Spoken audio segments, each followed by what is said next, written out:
How's it going, everyone? Welcome to episode 4 of Brett's RE Breakdown. I'm Brett Stone with Weichert Realtors, Your Place Realty in Oswego, Illinois. Today I want to talk to you about something pretty exciting. I want to talk to you guys about investing in real estate. I don't want to talk about it in conventional terms, though. Well, I can't say that. A lot of people do this. I want to shock you with something, though. A lot of people say that they can't invest in real estate because it's a pay-to-play game. They say, I would love to invest in real estate, but you got to have money to make money. That's not entirely true. Here's where the shocker is. In real estate, there's this thing that people call OPM. What that stands for is other people's money. You can invest in real estate using other people's money. More often than not, other people's money basically just means you are going to utilize banks to invest in property and profit from it, okay? So there's a few different ways that you can do this.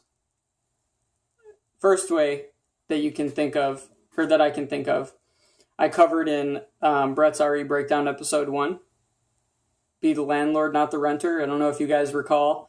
You can get approved on a mortgage as a first-time home buyer or just as a home buyer. You get approved for a mortgage on a 2-flat or a 3-flat, and you live in one unit and you rent out the other unit or the other 2 units. So that's one way. Another way is what they call a hold and rent. So you can get approved for a mortgage. You're going to see that's going to be a common theme here. You're going to get approved for a mortgage and you hold and rent. So you buy a $250,000 2-flat and you rent out the units. Okay. The bank gives you a loan. You pay $1,500 a month for your mortgage and you rent out the 2 units for $1,200 each. You're profiting. Another thing that you can do is what I like to call a live-in fix and flip. You can go to the bank, get approved for a mortgage if you didn't see that coming. You go to the bank and you get approved for a mortgage on a home that you're going to move into. The plus side of this, as I covered in episode 1, is if you're going to live on the premises, there are breaks as far as down payment requirements. On a 30-year fixed rate conventional loan, I believe you can get as low as about 10% down, whereas usually it's 20%. On a FHA, I believe you can get as low as about 3%, whereas usually it's between 5 and 8%. So you would do what I call a live-in fix and flip. You move into a house that needs a little bit of love. You live in it. You fix it up while you live there. I would try to find something with like functional bathrooms and functional kitchen so that you're not living out of a tent in the backyard. But who's to say you can't do that? If you're able to do that, if you want to live out of a tent or a trailer in the backyard while you fix up your house, go for it. I'm not going to tell you you can't do it. No risk, no reward, right? Nothing ventured, nothing gained.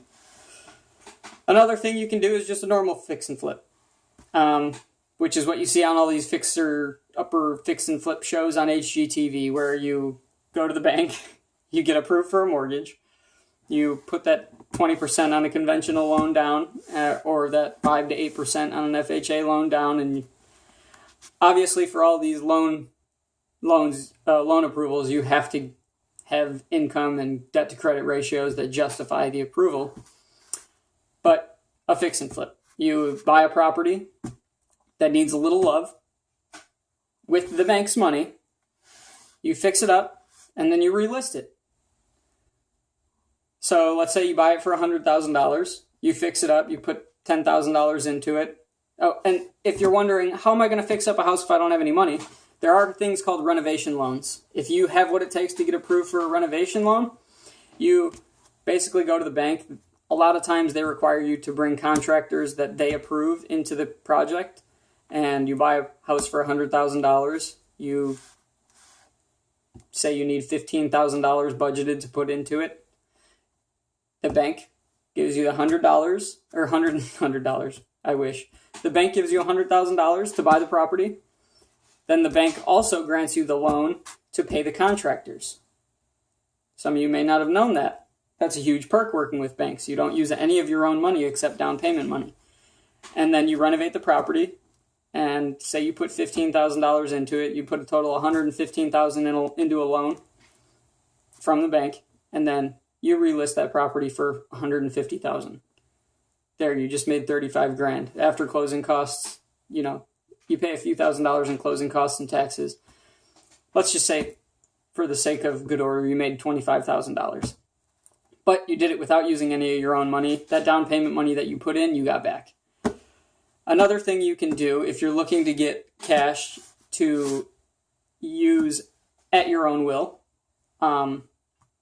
this is actually something I'm considering doing on the current home that I live in, is you can buy a discounted property. You can find a property at a good price. It doesn't have to be a huge discount. Let's say you find a house that is worth $200,000 and for some reason it's priced at $175,000. Buy it.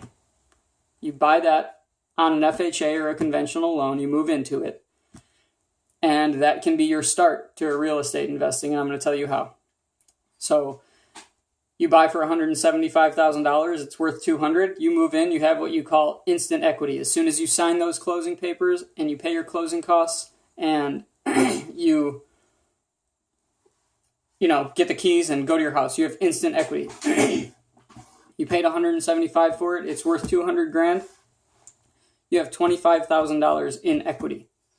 You can go into a bank or go back to your original loan officer or whoever you used to get your original financing a couple months later and say, hey, I want to do a cashback refinance.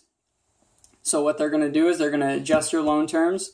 They're going to maybe lower your interest rate if you qualify for a lower interest rate and, things are moving in that direction in the market.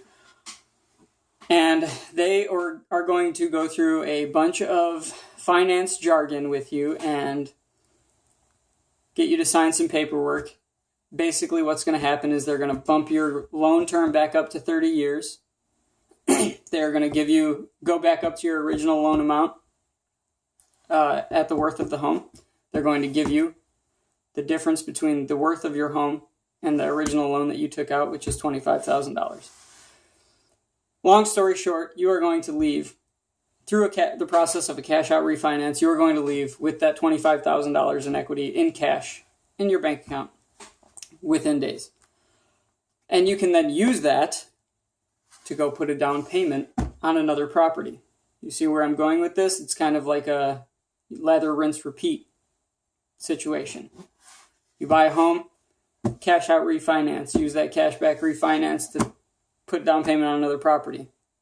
And then you rent that property out for a few months.